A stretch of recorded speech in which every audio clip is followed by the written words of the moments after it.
Hello everyone, and welcome to my June Dunn Talks. Unfortunately, I'm recording this on the day after the 4th of July celebration. 250 years of America being free. Well, the country might have been free, but not all individuals. But I'm not going to get into that during the month of June's Dunn Talks. I'll save that for the July one. But one of the things that I do want to hit right off the top, at the beginning of this year, in January of 2026, I did a TikTok that talked about how you're perceived when people see you based on what you wear and how you travel. I think that's very relevant, more so now than ever before. So what I'm going to do is I'm going to play that first, and at the end of that video, then I'll come back and get into the things that I wanted to touch on for the month of June. Okay? Take a look. Hey everybody, Happy New Year. 2026. The first Dunn Talks of 2026. You know, I travel all over the country and I meet a lot of different people, airports, Uber, hotels, events, you name it, on airplanes, you name it, I meet all different types of people. But the one thing I've discovered through the years is that people make judgment decisions about how you look. So, if they see this first, which people say, well, I don't see color. Bullshit, they see color. If they make a judgment decision based on this, then guess what? Until they get to know you, you've got to debunk what they already think about you. Now, some of you may not care what people think, but leaving a good first impression is always important. So, part of my Dunn Talks, next couple of posts here, are about what you wear, how you want people to perceive you, even if it isn't true, but it cuts through this. So if you're a minority, woman, or any ethnic group, and you're dealing with people that have a stereotype or potential stereotype that you don't know about, you can change those perceptions based on what you wear, what you advertise, how you speak, how you look. So think about your appearance. And I'm talking all. It doesn't have to be a minority. It can be white folks. Because you dress a certain way, you look a certain way, people have preconceived notions about who you are. Right? So here goes. When I travel, 95% of the time, I'm wearing a logo, unless I'm with my wife. She can't stand that I do that. But when people see a logo or some type of moniker or brand, they might think you're affiliated with that brand. And by them thinking you're affiliated, it strikes up conversation. I can't tell you how many times sitting on an airplane, usually in first class, that somebody, if I'm wearing a NFL logo of any type, someone will ask me, so when did you play for Washington? So I've worked for 4 years, Professional Fighters League, the MMA fights on ESPN. So if I wear this hoodie and I'm traveling, people think one of two things. Either I'm a former fighter or I'm affiliated with the organization. It strikes up a conversation, all for one reason, because I'm wearing someone's logo. Now, if I'm traveling to a specific city or state and I want to get people's attention, they'll think I'm either from Ohio or Bobcats played football or went to Ohio University. 9 times out of 10, that's the conversation. Someone from Ohio will approach me, or someone who follows the Bobcats or had a son, daughter, or they used to play for the Ohio University Bobcats.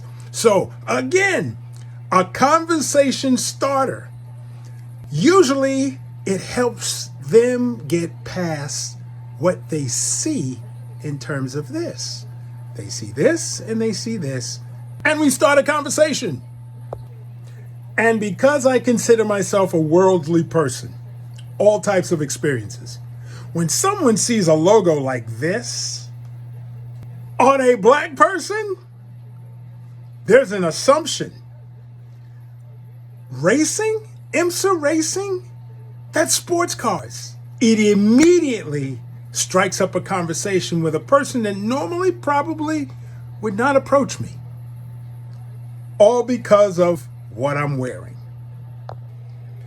Now, I'm not a hockey fan, and anybody that knows me knows that. Nashville Predators. I didn't know, or don't know still, anything about hockey. The only reason why I have this jersey is because P.K. Subban, a black man, played goalie for the Nashville team. And a very good friend of mine, when I was in Nashville, took me to a game and made me buy the damn jersey. This ain't a cheap one either. The only jersey that I've ever owned for hockey, and I still have it even though PK has retired. But many black folk aren't into hockey. Maybe that's a stereotype. I don't know. But still, I know I'm not. And I'm not a big fan. The only time I watch is during the Stanley Cup. And again, I've covered the sport twice in my entire career. That's it. So when someone sees me wearing this and they want to start a hockey conversation, it's not that I'm going to talk about hockey. I'm going to talk about the fact that I don't follow hockey and how I ended up getting this jersey from a PK Subban person who is tied to the Nashville Predators. You see, conversation that gets created based on what I'm wearing. And with the NASCAR season starting, racing, Bubba Wallace, Michael Jordan, Denny Hamlin, all of the activity that's going on in NASCAR, you want to strike up a conversation? Wear this out and about, in Daytona, in an airport, anywhere, and see the type of conversation. Again, NASCAR, black guy. Even the rednecks are going to have a conversation with you. When I travel internationally, I love wearing this jacket. Do you know anything about this country? Ireland, Gaelic football champions. So again, people assume that I either played ball in Ireland or I'm a coach for an Irish team.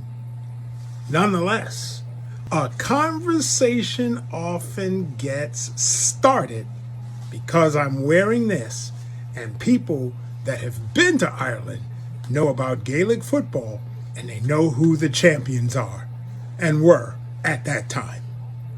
Again, what you wear takes away from what they see and strikes up conversation so they get to know who you are for real. Golf. I play golf. I'm not a very good golfer, 18 handicap, but I play golf. I own Callaway golf clubs. I know many of the Callaway sponsored golfers. When I'm traveling, a lot of people are traveling to go to resorts to play golf. If I wear this, there's an assumption. That's what I'm going to do as well. Or I'm tied to the PGA Tour. So again, clothing, gets conversation started. When I'm in one of those moods and really want to mess with people, this is my attire, usually during the month of February. But the cheerful time is during the month of December for Kwanzaa. But F-O, F-O. My daughter's a graduate of UCF. My wife worked for UCF for 25 years, and I've done some adjunct professor work at UCF. I have a shirt and hat from over 75 different colleges and universities around the country. So whenever I travel to do a game for anyone, ESPN, CBS, NBC, ABC, whatever network it is, I'm usually wearing a college shirt of that city and that team that I'm going to. Usually strikes up a conversation all the time. So if you're going to do that, you better make sure you know a little bit about that team so that you can have an intelligent conversation. Soccer, men and women's, living in Florida, covering Apple TV soccer for the Lions and the Pride, both Orlando teams. But this is an international team, but it is soccer. Excuse me, it's football, soccer style.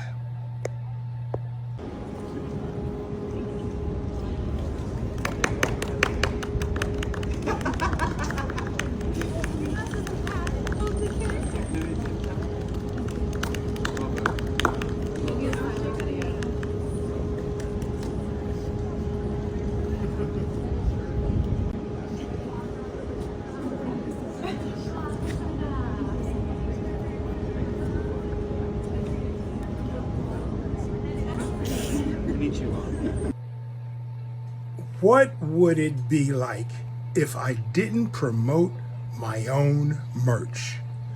CM, Coco Mungo, the Mandarin logo, created by my brother when he was the fashion merchandise manager at Bloomingdale's in New York. So I wear my own merch, which definitely strikes up conversation because people see it and they want to know, I've not seen that, or where can I buy that? Opportunity to promote your website, promote your social media, promote the history, and talk about your own merch. So if you have your own merch, wear it. And of course, finally, if I want to be a generic businessman and just wear my favorite tie of my favorite team and the jewelry to match, you can do that as well. Still, you'll strike up a conversation, but it'll be at a different level because of how you're dressed. Because now, by wearing this and having this on, what do you think people think? I'm part of the front office of the Washington Commanders.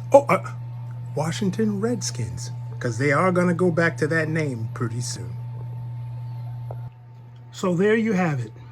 A different shirt, a different outfit, a different tie, a different suit, a different hat for what you want people to see. Let your appearance dictate who you are. There you have it. Dunn Talks, the first for 2026. A new way, or I should say a different way, because I've been doing it all my career, all my life, when I discovered how I was being perceived by people. So I wanted to change that perception. And I did it through clothing, through appearance, how I dress, what I look like. I can't get past this skin color. I don't want to. I'm proud to be a Black American. But some people still have a prejudice against ethnic groups. And I'm not even going to call it racist, folks. It's a prejudice first. The racist only comes in after they speak. Prejudice starts just on appearance alone. So I give them something so that they might get past it and at least strike up a conversation with me when normally they probably wouldn't be speaking to me. Now, I'm a very open person. If you know who I am, I'll start the damn conversation without them starting it first. But I'm also perceptive enough to know when people are uncomfortable around me. Now, it's not our jobs to make people comfortable in your space, but that's what I do to avoid conflict and to avoid problems with all the travel, all the engagement, all the business, and all the things that I do in my career, in my life, in my Christian walk, and in my existence as a human being and a man. I hope you were inspired and got a little bit of information of how you might want to dress when you're traveling. Merchandise. Always wearing something that has a logo on it or a name. That's just me. My wife hates that, but that's just me. I mean, the shirt, what am I advertising? New York, baby. New York. I'm from Brooklyn, so I'm advertising New York. Okay? Vintage baseball jersey. All right? So, June Dunn Talks. Remember what Dunn represents. Dialogue, unfiltered, no nonsense. So, here goes. Income earning.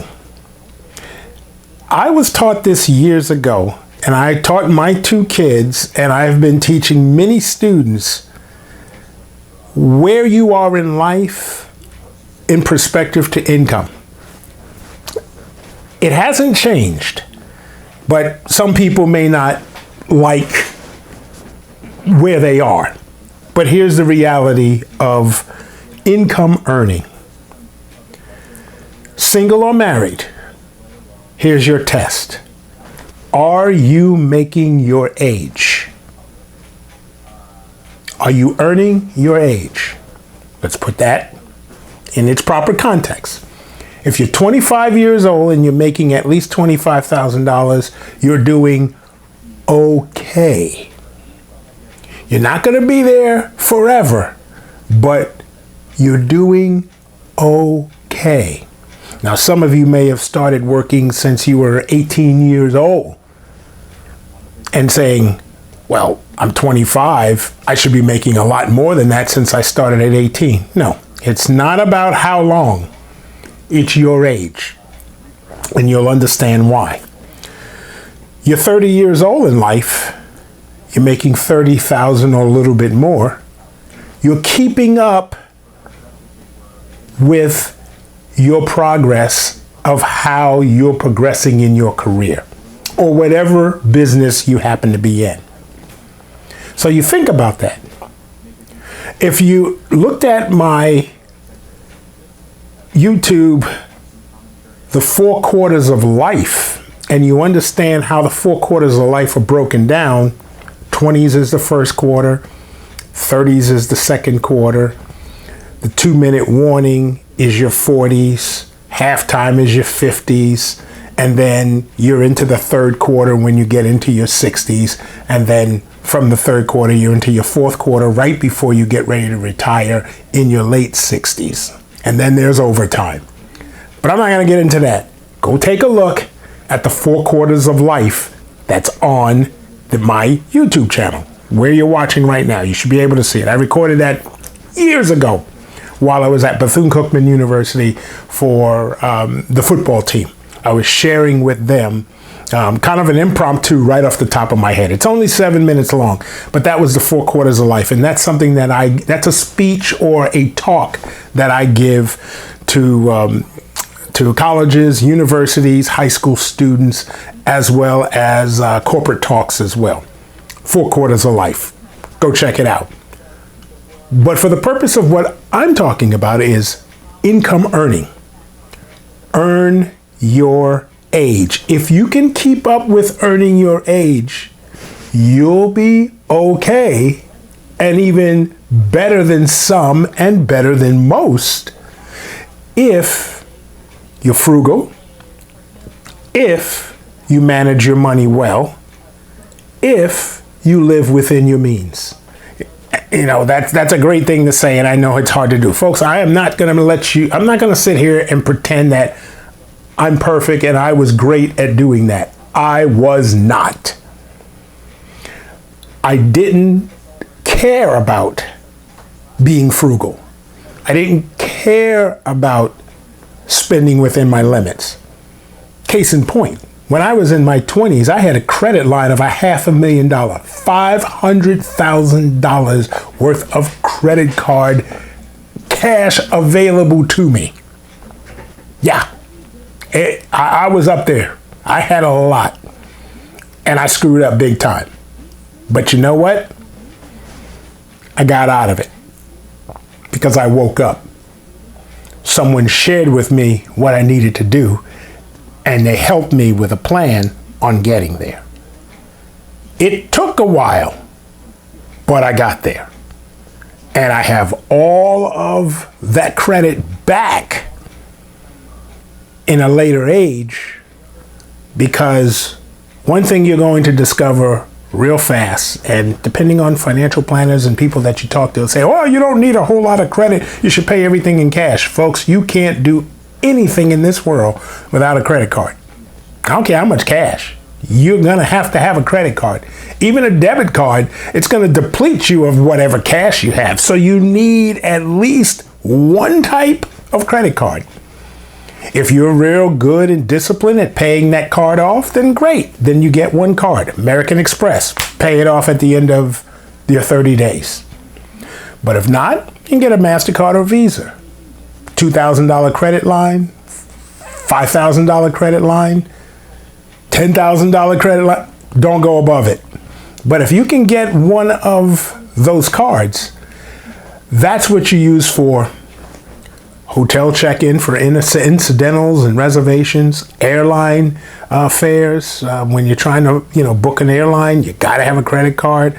Rental cars, you can't rent without a credit card. Again, you can use a debit card, folks, but that cash is coming out immediately.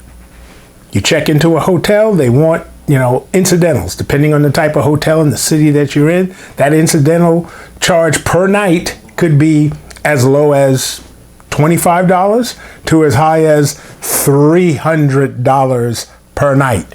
You're staying in a 5-star hotel in a top 5 city, New York, Philadelphia, Los Angeles. You're paying Chicago, you're paying top dollar for these hotels, high-end 5-star hotels. Your incidental per night is going to be $100 plus, depending on the hotel you're staying in. So you need a credit card unless you've got the cash in your bank account to use a debit card, because once they run that card, it's immediate. It comes out, and here's the bad part. When you check out, it takes 4 business days to release those funds that they've held. That's why you want to have the credit card. Because if you at least have the credit card and you don't need it, then you won't be strapped for cash. All right? So, earning and making your income, single or married, going back to that. Make your age. You're 40 years old, you should be making a minimum of $40,000 or more. Now, some of you are going, well, that's ridiculous. I'm broke. I'm poor. Yeah, you are. But you're okay if you're living within your means. Now, obviously, the goal is not to go through life just making your age, but it's a starting point. So if you make it to 60, 65 years old and you're still making your age, you're doing pretty good. Okay? Because as you got older and as you lived within your means and as you put money away into retirement accounts, if you were blessed enough and lucky enough to work full time for somebody for 10 years, 15 years, or 20 years, chances are you have an IRA, you have a 401k, you have some type of a savings plan or some type of retirement plan. And if you're working full time for someone, you're paying into Social Security. If you're paying into Social Security, and I know that that's a subject where people are saying, well, but Social Security is not going to be around for long. Doesn't matter. Plan for it. You don't know what the future is going to be. So plan for what you think it's going to be. At least have a plan so that when you do retire, if Social Security is still around, you will be eligible for it. If you've paid into the system. You haven't paid into it, you own your own business, you're self-employed, chances are you're not paying into it. So that means you need to have your own separate retirement plan. IRA, Roth, something. Okay? Sit down and talk to somebody. You don't have to talk to a bank because they give you the worst interest rates, but there are too many people out there that you can speak to. And with all the stuff that's online, you can search, Google, and find information at a basic level of what you can do to make sure by the time you reach my age, July of this year, 67, okay? By the time you reach 67 years of age, you are not making your age, but you are exceeding your age. Because Social Security will never pay you your age. Social Security pays you a percentage of your best years over 10 years. Hear what I just said. Because I've worked since 1977 and it's 2026, I officially took my Social Security 2025. I'm making 40% of my best year's earning. Okay? Now, I was blessed enough in my career, working full time. That's the old baby boomers, what we were taught. Work full time, have a full time job, work 40 hours, 40 years for someone else, so you retire and get 40% of your best 10 years. So I made six figures within a 10-year period of time. So what does that mean? It means I've made $1 million, guys. You heard what I said. I made $1 million. I didn't keep it. There's a difference between gross and net. Gross is what you make. 10 years, $100,000, that's $1 million. That's gross. Net is what you keep after taxes. I had to teach my son that lesson and said, are you paying taxes? And he went, how do I pay taxes? I said, you got to pay Uncle Sam. He says, I don't know that uncle. That uncle knows you. All right? So you have to pay your taxes. At some point, Uncle Sam's going to find you. Don't get into the mess about the wealthy and the rich and what they pay and what they don't pay. If you're making good money, folks, then you figure out a way to pay the least amount of taxes possible. But you still got to pay your fair share. All right? So don't try to scapegoat the system and try to get around it. If you can figure out the loopholes, go ahead. But make sure it's legal. And that's all I'm going to say about the loopholes. Legal. I'm not going to get into the moral and the ethics because that's you. That's a personal thing. So you've got to deal with the morality and the ethics of what you do and how you do it and how you handle your business and how you handle your finance. That's a personal thing, all right? I'm not going to lecture you on morality and being ethical. That's something you've got to deal with. But the first thing you want to make sure, so that you don't get yourself in trouble, legal. Make sure everything you do is legal and above board. So again, making your age. If you can stay on that course throughout your income earning careers, business, investments, whatever, then by the time you hit retirement, you'll be comfortable, you'll be okay, you'll be able to travel the world, do whatever it is you want to do, buy whatever you want to buy and not worry about what the price is, within reason. Again, still staying within your means. But, you know, if you want to go out and buy a $45,000, $60,000, $70,000 car, you'll have the means to do it. You'll have the credit to do it. If you go, you know, ridiculous and try to spend, you know, $2, $3, $4, $500,000 on something when you're in your 60s, that's not good. You're going to be in debt, and depending on how you've structured your finances for when you are no longer on this earth, you won't have much of an estate. And if you have kids or plan on giving it to family, friends, or anything, trust me, the estate is going to get wiped out first. So try not to have a massive amount of debt by the time you hit retirement age. All right?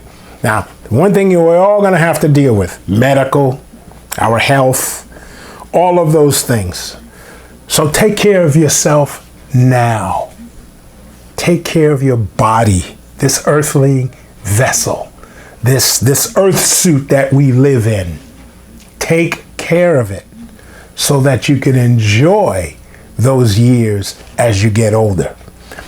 And I will say this, travel now. I don't care what age you are. You're in your 20s, travel. You're in your 30s, travel. You're in your 40s, travel. Enjoy life.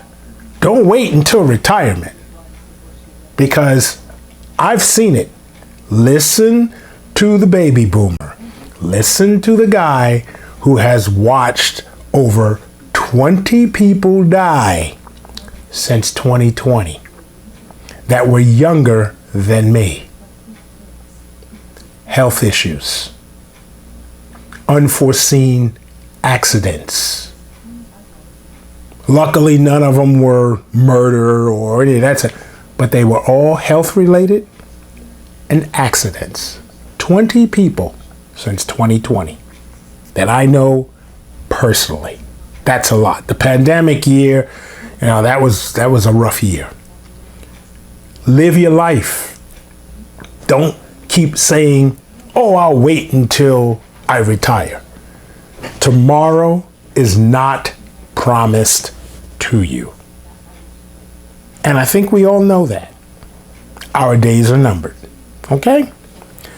So that's the income earning portion. And I've touched a little bit on the death stuff. June was rough. A lot of deaths. You know, 4. That's a lot as far as I'm concerned. Kyle Busch, NASCAR. I happened to meet him when I was working at ESPN, so I got to know Kyle Busch.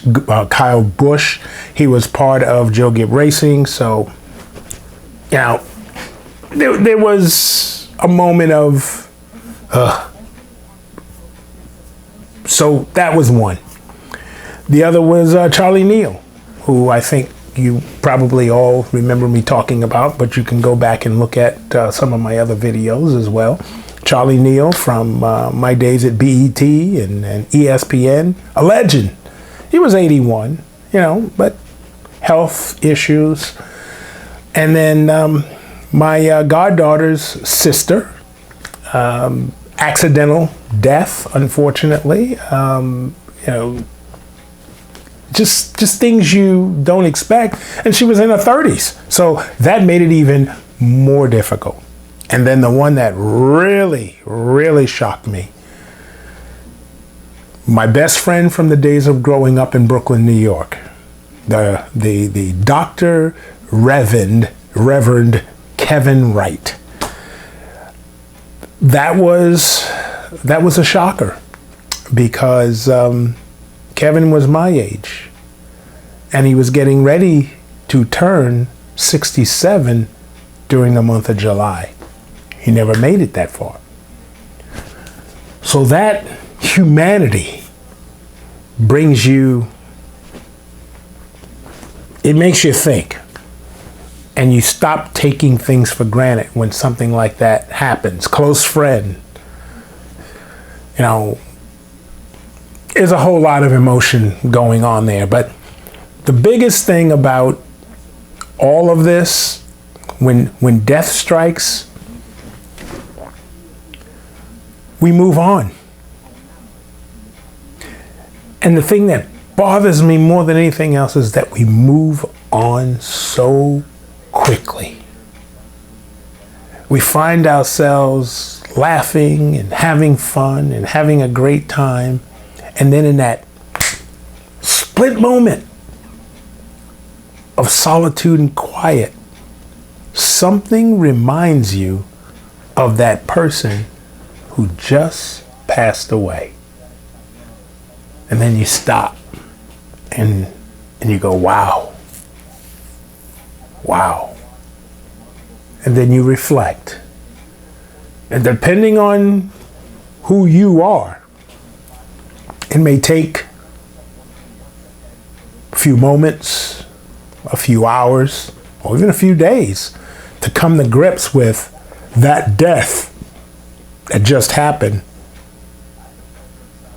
and you realizing you've already moved on beyond that, past that. Kind of scary. But that's the way it is, folks.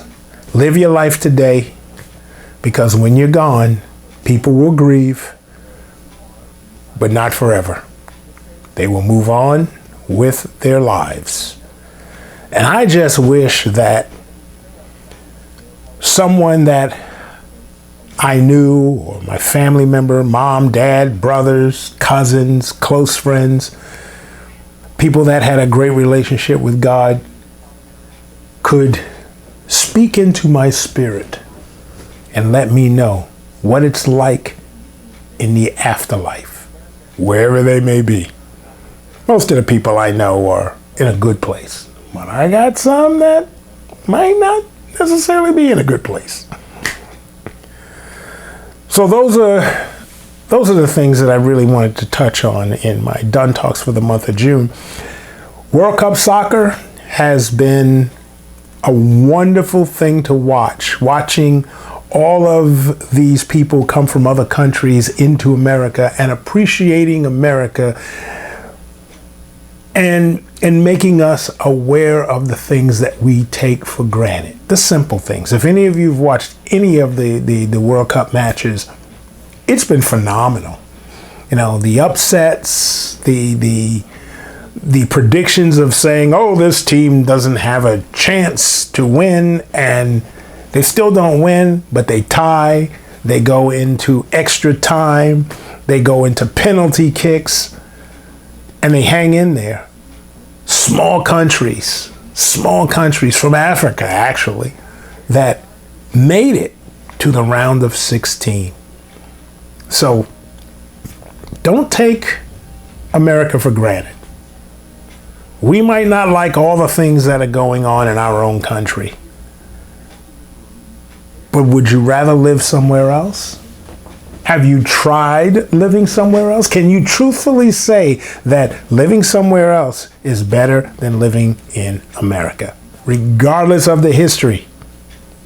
Because we're only 250 years old. And I say only because most countries are older than us, have had a lot more crazy things go on in their lives that are worse than what we've experienced in America, because they've had it for a longer period of time.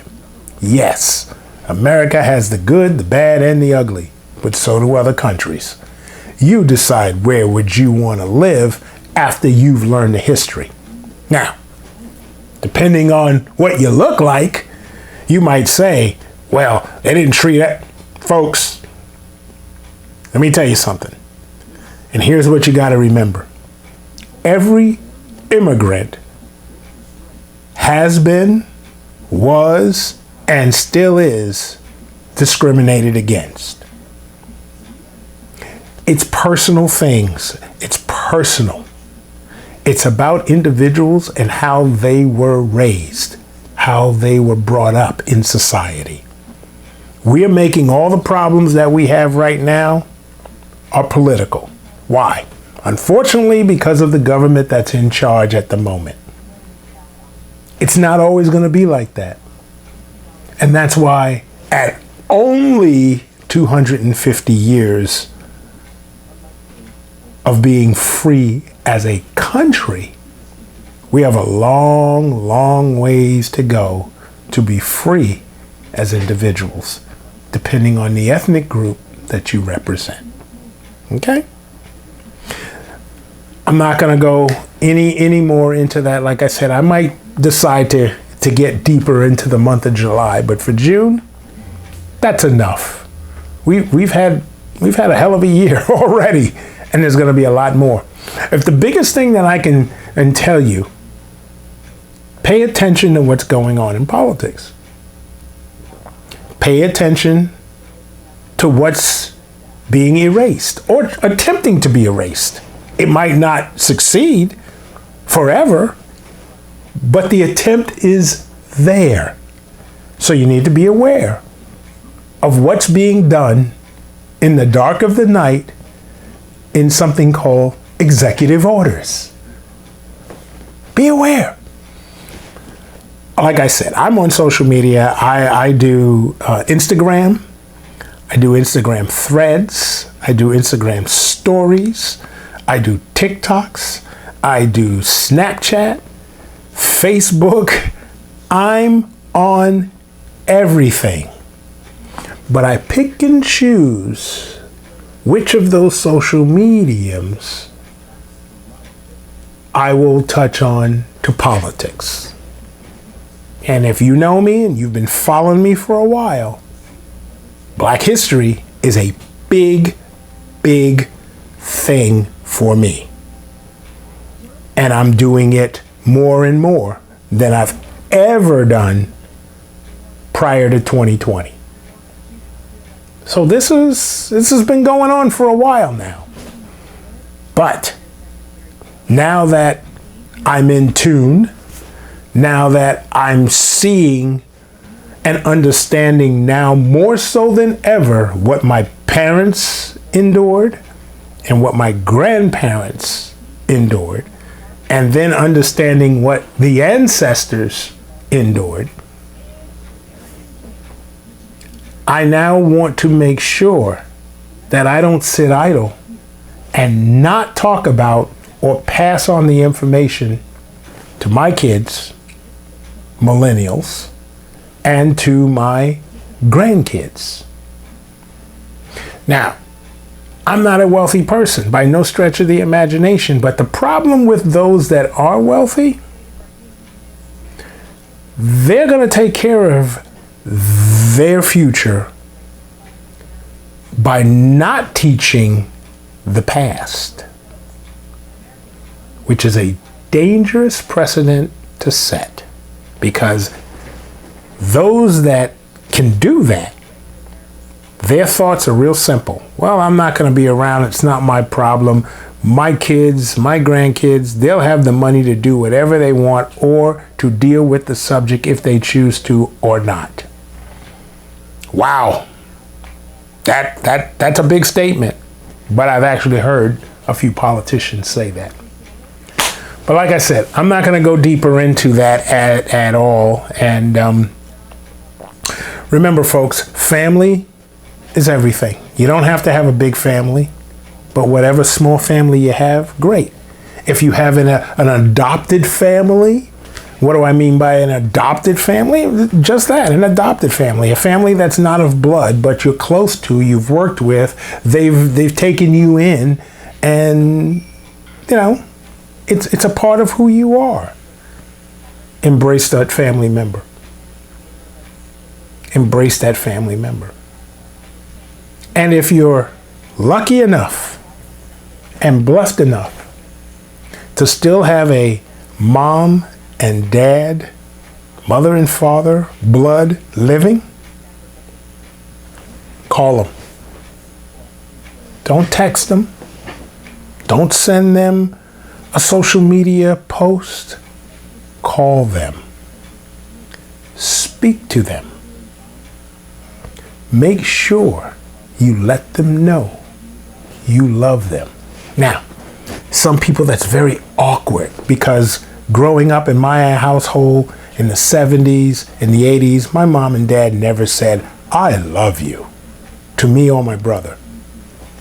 But we knew it, we felt it, and it was expressed every single day.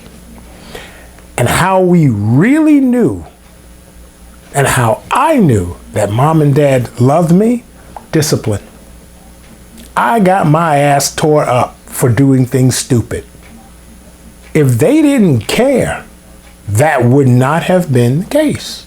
I was disciplined. Because see, I had some friends growing up that never got disciplined. And some of them got arrested. They went to jail. They got into drugs. They had all kinds of issues. I've never been arrested. I've never been in handcuffs. I don't even know what inside a police station or a prison looks like other than from what I've seen on television. Because I was more afraid of my mom and dad than I was of the police growing up in the 70s. They taught me how to survive. They didn't say the police weren't, nice people, but they said, obey the laws and you'll have very few, not none, but very few encounters with the police. And they were true, and it was true. The few encounters I had with police had nothing to do with me being disobedient and not following the law. It had to do with me hanging around the wrong people and seeing how those individuals were treated, or being in parts of a country where I didn't understand the law. Specifically, I'm talking about the South, the Jim Crow laws when I grew up in the 70s, and the people still were rejecting the civil rights movement of the 60s. Folks, you have to live that to understand it. Because you can say all you want. Well, if that was me, I wouldn't do that. No. Yeah, try it. We're in a different world right now. We still have laws and we still have consequences for breaking those laws. And if you're of a certain ethnic group, you have less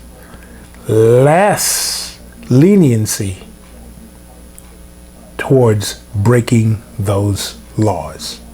In other words, they'll throw the book at you depending on your race and ethnicity.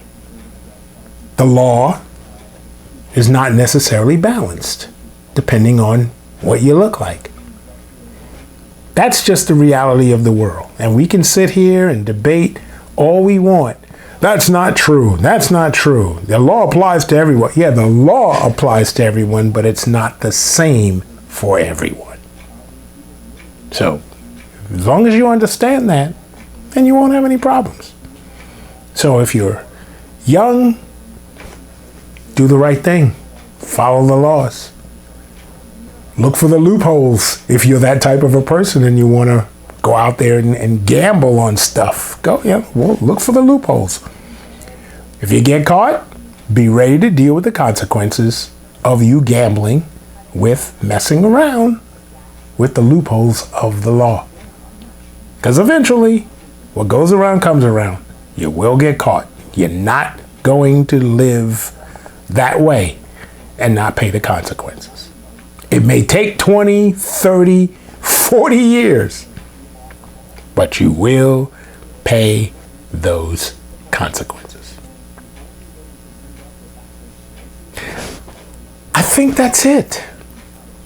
I think that's all I wanted to hit for the month of June. I've done a lot of traveling in the month of June with AEW.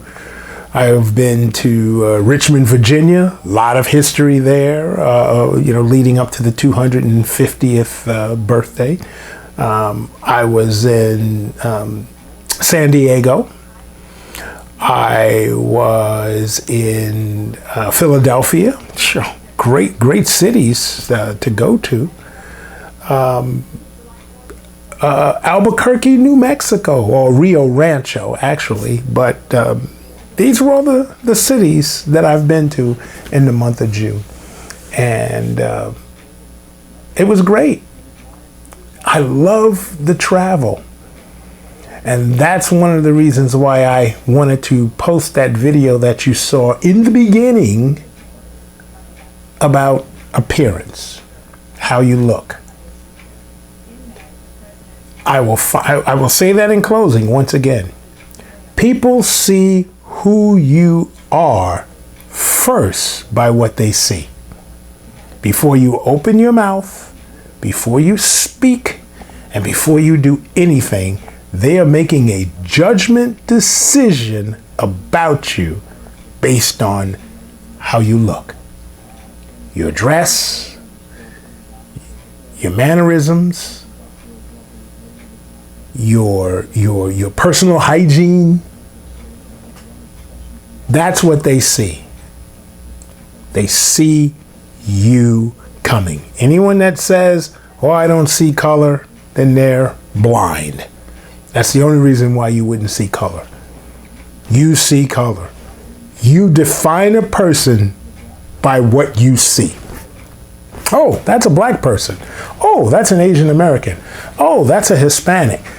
Well, the problem with the Spanish culture, there are so many different dialects. You don't know if they're Puerto Rican, Cuban, Hispanic, Venezuela. I mean, it goes on and on and on. Same thing with black folk. If you call a Jamaican or a West Indian a black person, they will cuss you out. And I learned that growing up in Brooklyn, where the Haitian community, the West Indian, if you're West Indian, and you did not want to call those individuals black, because they will correct you. They will let you know in a heartbeat, I'm not black. So yes, we are defined first by our outward appearance before they get to know anything about who we are inward.